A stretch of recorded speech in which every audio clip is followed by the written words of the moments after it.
उतार चढ़ाव भरे कारोबार के बाद सेंसेक्स और निफ्टी मंगलवार 10 दिसंबर को लगभग सपाट बंद हुए। शेयर बाजार ने पहले हाफ में हरे निशान में कारोबार किया, हालांकि दूसरे हाफ में मुनाफा वसूली ने सेंसेक्स और निफ्टी को लाल निशान में धकेल दिया। फिर आखिरी घंटे में हुई खरीदारी में दोनों इंडेक्स वापस लगभग सपाट जोन में आ गए। हालांकि मिड और स्मॉल कैप शेयरों में पिछले 11 दिनों से चली आ रही तेजी आज भी जारी रही। बीएसई के mid cap index 0.30, small cap index 0.33% की बढ़त के साथ बंद हुए। इसके चलते बीएसई पर निवेशकों की संपत्ति आज करीब 30,000 करोड़ रुपए बढ़ गई। आज के कारोबार के दौरान सबसे अधिक तेजी रियलिटी, आईटी, मेटल शेयरों में देखने को मिली। दूसरी ओर यूटिलिटी, टेलीकॉम और पावर शेयरों में गिरावट का रुख रहा। कारोबार के अंत में बीएसई सेंसेक्स 1.59 अंक या 0.0019% की मामूली बढ़त के साथ 81,510.05 के स्तर पर बंद हुआ। वहीं एनएसई का 50 शेयरों वाला इंडेक्स निफ्टी 8.95 अंक या 0.036% की मामूली गिरावट के साथ 24,610.05 के स्तर पर बंद हुआ। बीएसई में लिस्टेड कंपनियों का कुल मार्केट कैपिटलाइजेशन आज 10 दिसंबर को बढ़कर 459.63 लाख करोड़ रुपए पर पहुंच गया, जो उसके पिछले कारोबारी दिन यानी सोमवार 9 दिसंबर को 459.33 लाख करोड़ रुपए पर था। इस तरह बीएसई में लिस्टेड कंपनियों का मार्केट कैप आज करीब 30,000 करोड़ रुपए बढ़ा है, या दूसरे शब्दों में कहें तो निवेशकों की संपत्ति में करीब 30,000 करोड़ रुपए का इजाफा हुआ है।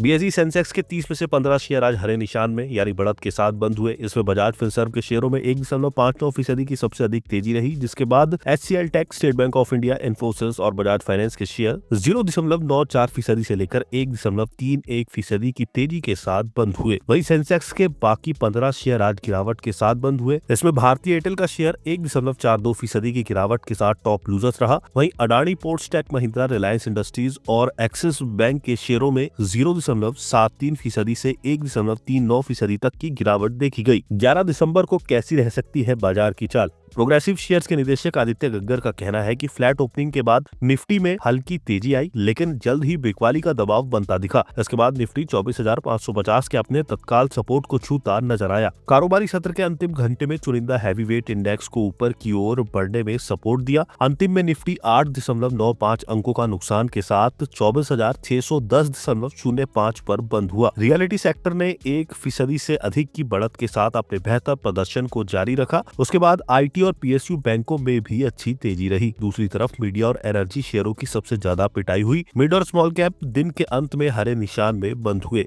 इन्होंने बेंचमार्क इंडेक्स से काफी बेहतर प्रदर्शन किया। डेली चार्ट पर निफ्टी 50 इंडेक्स ने हैमर जैसा पैटर्न बनाया है, जो बताता है कि 24,500 से 24,550 पर एक मजबूत बॉटम सपोर्ट नजर आ रहा है। यहाँ से निफ्टी 24,850 के हाल के हाई की ओर बढ़ने के लिए तैयार है। एंजल वन के तकनीकी और डेरिवेटिव विश्लेषक ओशो कृष्ण का कहना है कि अनुकूल वैश्विक बाजार स्थितियां और अमेरिकी डॉलर के मुकाबले रुपए की कमजोरी आईटी शेयरों में तेजी की भावना को बढ़ावा दे रही है। ये मूवमेंट कुछ समय तक बने रहने की संभावना है। ब्रॉडर मार्केट के बारे में बात करते हुए ओशो कृष्ण ने कहा कि सीपीआई डेटा का उम्मीदों के अनुरूप होना सकारात्मक संकेत हो सकता है। हालांकि निफ्टी के अभी 24,400 से 24,800 के कंसोलिडेशन दायरे में रहने की संभावना है। इसके अलावा चाइना के प्रोत्साहन उपायों की उम्मीदों ने बाजार में दिलचस्पी जगाई है। बीजिंग ने नरम मौद्रिक नीति अपनाने और उपभोग को बढ़ावा देने के लिए कदम उठाने की योजना की घोषणा की है। चीन में 14 साल में पहली बार ऐसा नीतिगत बदलाव देखने को मिला है। इन घटनाक्रमों पर टिप्पणी करते हुए बाजार के दिग्गज सुनील सुब्रमण्यन ने चीन के कदमों पर प्रतिक्रिया करते समय धैर्य रखने की सलाह दी है। उन्होंने मनी कंट्रोल से बातचीत में कहा कि चीन का ये कदम ट्रंप द्वारा चीन के खिलाफ टैरिफ लगाए जाने का जवाब देने का एक तरीका हो सकता है। पिछली बार जब चीन ने इस तरह के कदम की घोषणा की थी तो उसका क्रियान्वयन काफी निराशाजनक रहा था।